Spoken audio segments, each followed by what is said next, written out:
Hi, my name is Walter Sinnott-Armstrong.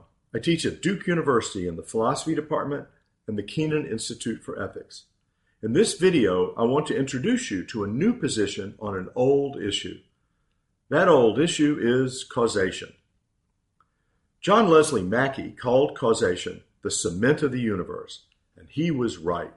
Without causation, our world would be a random set of unconnected events.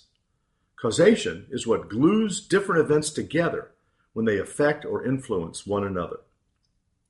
Causation is crucial in everyday life and also in science. When my car breaks down, I need to know what caused it to stop in order to figure out what I need to fix in order to get it moving again.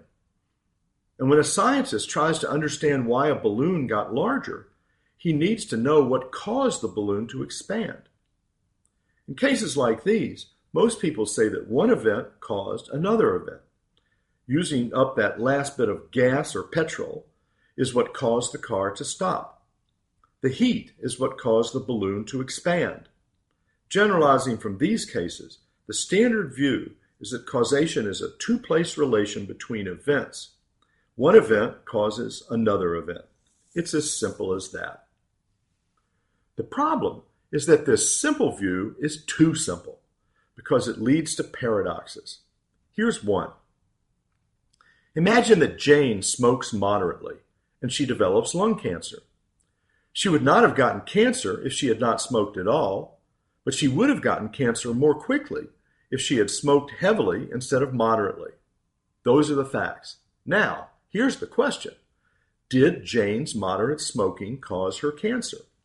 Well, is your answer yes or no? Well, which is it? Like most people, I do not want to give either answer. They both seem wrong. On the one hand, it seems inaccurate to answer no, her moderate smoking did not cause her cancer. This answer seems wrong because she would not have gotten cancer if she had not smoked at all. On the other hand, it also seems incorrect to answer yes, her moderate smoking did cause her cancer.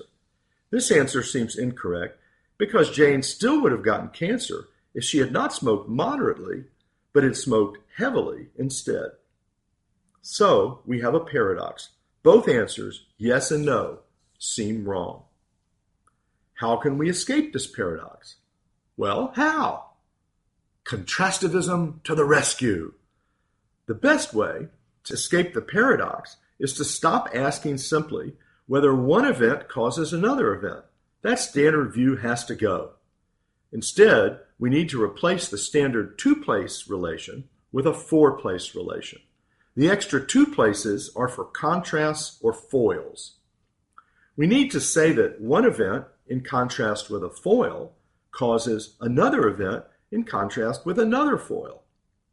With these extra places in the relation, we can vary the contrast or foil, and that is what helps us escape the paradox.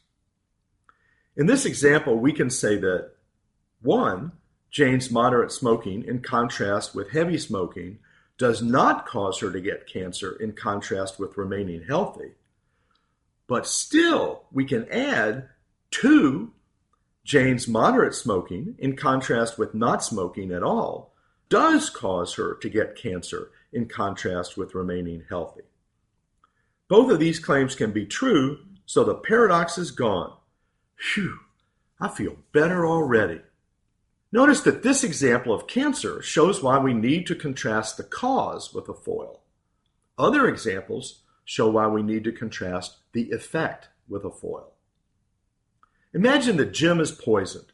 Jim will die in a day if nothing is done. Luckily, Kate has an antidote and she gives it to Jim. The antidote keeps him alive for a year. Unluckily, Jim finally succumbs to complications and dies a year later. Those are the facts. Now here's the question. Did Kate cause Jim to die in a year? Again, neither answer seems accurate.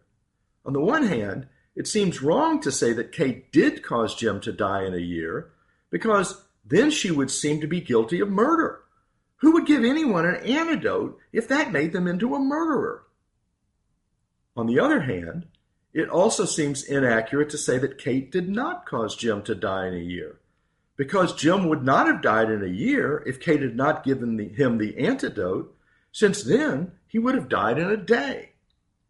Kate deserves some credit for helping Jim live longer.